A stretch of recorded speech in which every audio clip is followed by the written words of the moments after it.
Are you still waiting for home prices to finally drop?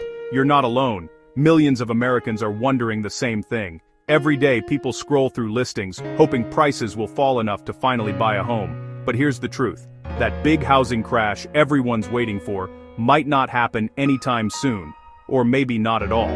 Right now, prices in many parts of the country are staying high, and for some buyers, that's frustrating.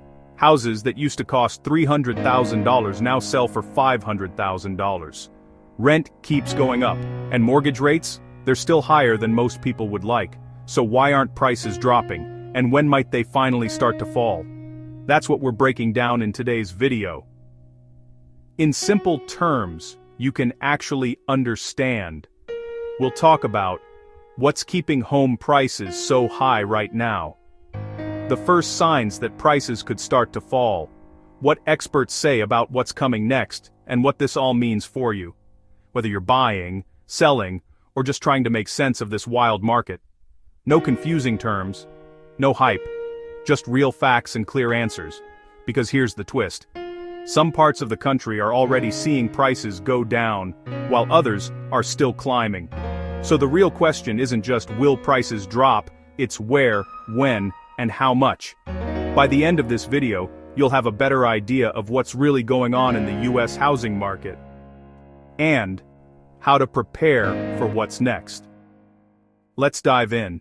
To understand if prices will drop, we first need to see why they've stayed up for so long. 1.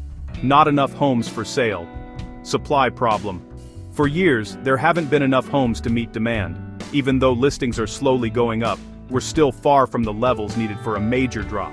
And since many homeowners have super low mortgage rates from a few years ago, they don't want to sell. That keeps supply tight. 1. Expensive borrowing, demand and affordability. High mortgage rates are making it harder for people to buy. Some buyers are waiting it out, but many still want homes, they're just buying smaller or stretching their budgets. The problem is, income growth hasn't caught up with rising home prices, so affordability is getting worse. 1. High interest rates. Mortgage rates are still much higher than right after the pandemic. Until the Federal Reserve cuts rates in a big way, it's unlikely that prices will drop fast. Even when rates do fall, history shows prices take time to adjust.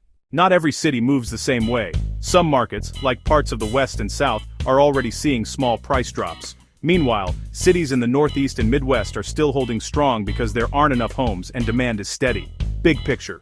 We're seeing a mix. Some areas are cooling, others are still red hot.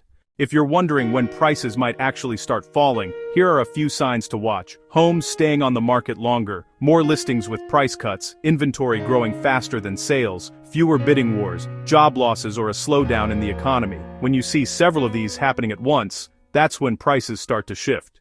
Let's look at 3 possible paths for housing between now and 2030.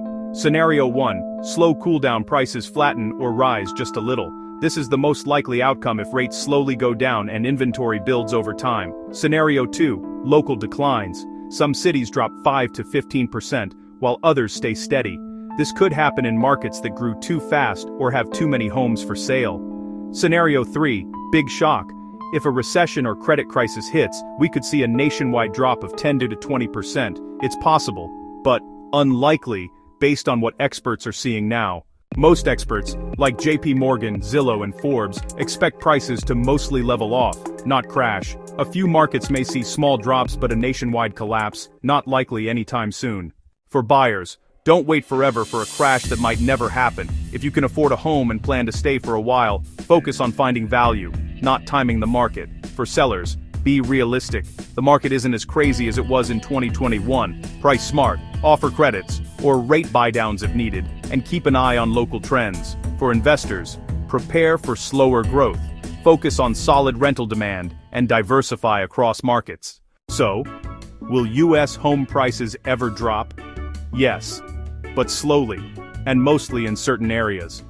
A huge nationwide crash looks unlikely, at least for now. If you found this video helpful, hit like, subscribe to HomeSmart Academy, and turn on the bell so you don't miss our next deep dive. And drop a comment below. Do you think housing prices will fall or keep climbing? Let's hear your take.